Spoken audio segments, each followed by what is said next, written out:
1월 9일 오늘 하나님의 말씀은 사사기 9장 말씀입니다. 1절로 5절 말씀.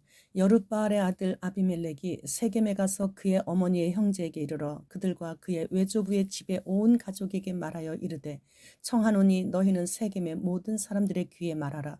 여룻바알의 아들 70명이 다 너희를 다스림과 한 사람이 너희를 다스림이 어느 것이 너희에게 나으냐.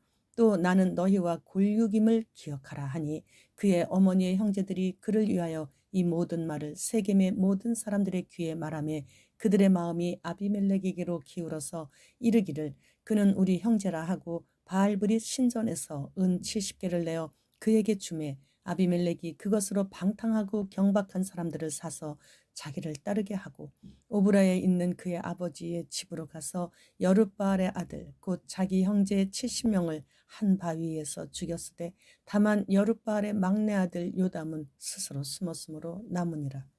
기드온이 사사로 있는 동안 많은 아내들을 두었다가 이렇게 세겜성에 살고 있는 첩의 아들 아비멜렉으로 인해 70명이나 되는 모든 자녀들 중 막내 아들 요담만 피한 거로 화를 면하였고 나머지 모든 아들들이 다 죽임을 당했습니다. 그리고 아비멜렉은 외조부 쪽의 세겜 사람들의 지지 속에서 3년간 스스로 왕관을 쓰고 불법적으로 왕의 자리에 앉아 이스라엘을 다스렸습니다. 그러나 하나님께서는 때가 되매 아비멜렉을 도와 기드온의 70명의 아들들을 죽이는데 함께한 세겜 사람들과 아비멜렉에게 벌을 내리시기 위해 악한 영을 보내 세겜 사람들이 아비멜렉을 배반하게 하여 세겜 사람들과 아비멜렉의 전쟁으로 양쪽 다 비참하게 죽음을 맞게 하셨습니다. 요담은 나이도 어리고 혼자서 도저히 그들을 맞서 싸워 원수를 갚을 수 없었기에 브엘로 도망가서 그곳에서 거주하고 있었죠. 그런데 때가 되매 하나님께서 친히 원수를 갚아주신 것이에요. 그것도 아주 철저하게 갚으셨습니다. 먼저 세겜 사람들을 징계하시고 그 징계의 도구로 쓰임받았던 아비멜렉을 또 징계하셨습니다. 무슨 일이든지 다 때가 있는 것이에요. 그것도 하나님의 때에. 우리는 기도하고 속히 응답해 주시지 않는다고 조바심을 낼 때도 있죠. 그러나 하나님께서 응답해 주시는 그때가 가장 최고의 응답이 때인 것이에요. 아비멜렉의 시대는 고작 3년이었어요. 그 후 그는 여자의 손에 들린 맷돌 윗짝에 맞아 죽임을 당하게 되는 아주 불명의 죽음 직전 자신의 무기를 든 청년에게 속히 자기를 찌르도록 부탁하여 간신히 여자의 손에 죽었다는 불명예를 면했죠. 지금 하나님께서는 사탄을 그렇게 인간을 징계하시는 도구로 사용하시고 계십니다. 우리의 죄를 대신 짊어지시고 십자가를 지심으로 인해 온 인류의 구원자가 되시는 데 필요한 도구로 탐심이 가득한 가룟 유다가 쓰임받은 것처럼 하나님의 자리를 누리다 땅으로 쫓겨난 사탄 또한 타락한 인류를 징계하시는 도구로 잠깐 사용하시는 것뿐이에요. 그리고 천년 왕국 이후에는 영원히 불지옥에 던져 넣으실 것이죠. 요한계시록 20장 7절로 10절 말씀. 천년이 참에 사탄이 그 옥에서 놓여 나와서 땅의 사방 백성 곧 곡과 마곡을 미혹하고 모아 싸움을 붙이리니 그 수가 바다의 모래 같으리라. 그들이 지면에 널리 퍼져 성도들의 진과 사랑하시는 성을 두루매 하늘에서 불이 내려와 그들을 태워버리고 또 그들을 미혹하는 마귀가 불과 유황못에 던져지니 거기는 그 짐승과 거짓 선지자도 있어 세세토록 밤낮 괴로움을 받으리라.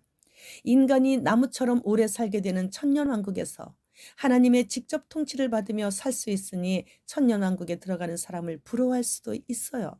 그러나 저는 우리 성도들에게 천년왕국에 들어갈 바에는 차라리 7년 대환란에 목배임을 받을 수 있도록 순교를 할 수 있는 믿음 달라고 기도로 준비하라고 말씀드립니다.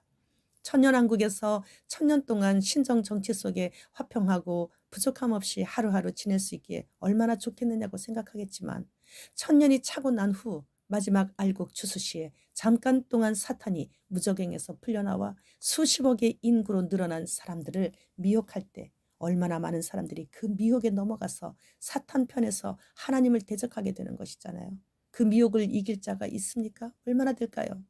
1000살 가까이 되는 사람들이 많이 있겠지만 너무나 평온한 가운데 오랜 세월을 살아왔기에 긴장감도 없어졌고 사탄 마귀가 천년 전에 얼마나 인간들을 괴롭혔었는지를 망각해버릴 수 있는 너무나 오랜 세월을 사탄 마귀 없는 세상에서 그리스도의 직접 친정 통치를 받으며 안전하게 평안하게 살아온 사람들이기에 사탄이 천년 만에 잠시 풀려나와 하나님의 백성들을 미혹할 때 얼마나 많은 사람들이 하나님을 대적하는 편에 서는지 모릅니다. 바다의 모래같이 많은 수의 백성들이 사탄 편에 또 선다는 말씀이에요. 천년간 하나님의 은혜 아래 행복하게 살았던 백성들이 또다시 하나님을 대적하게 된다는 말씀이세요. 마지막 한 번 흔들어 쭉정이는 불 속에 던져 넣으시고 알곡은 모아서 곡식 곡간에 넣으시면서 7천년의 인류 역사를 마감하시면서 새하늘과 새 땅에서 영원한 천국이 이루어지는 것이죠. 11절로 15절 말씀.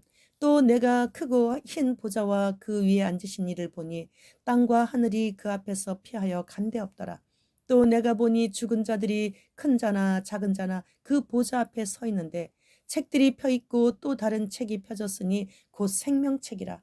죽은 자들이 자기 행위를 따라 책들에 기록한 대로 심판을 받으니 바다가 그 가운데서 죽은 자들을 내주고 또 사망과 음부도 그 가운데서 죽은 자들을 내주매 각 사람이 자기의 행위대로 심판을 받고 사망과 음부도 불못에 던져지니 이것은 둘째 사망 곧 불못이라.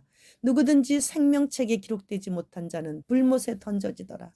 지난 2년간 팬데믹으로 한 번 흔드셨고 대환란을 통해 또 한 번 흔드실 것이고 천년왕국 끝날의 무적행 즉 구치소에 가둬두었던 사탄 마귀를 잠시 풀어주셔서 마지막으로 또 흔드셔서 알곡과 쭉정이를 분리하시는데 악의 도구로 쓰임받았던 사탄 마귀는 모든 사명을 마치고 드디어 영원히 거할 자신의 처소 현재 짐승과 거짓 선지자가 먼저 들어가 있는 그 유황 불못으로 던져지게 되고 인간들이 가장 두려워하던 사망과 음부도 불못에 던져지고 첫째 부활에 참여하지 못했던 자들이 둘째 부활에 참여하여 둘째 사망 곧 불못에 던져지게 되면서 인류 역사 7천년이 막을 내리게 되는 것입니다. 이단이 불법 사용하고 있는 단어 원래 합법적으로 우리들의 영원한 처소인 신천지 즉 신천 신지에서 그동안 이 땅에서 주를 위한 애씀과 수고를 위로해 주시며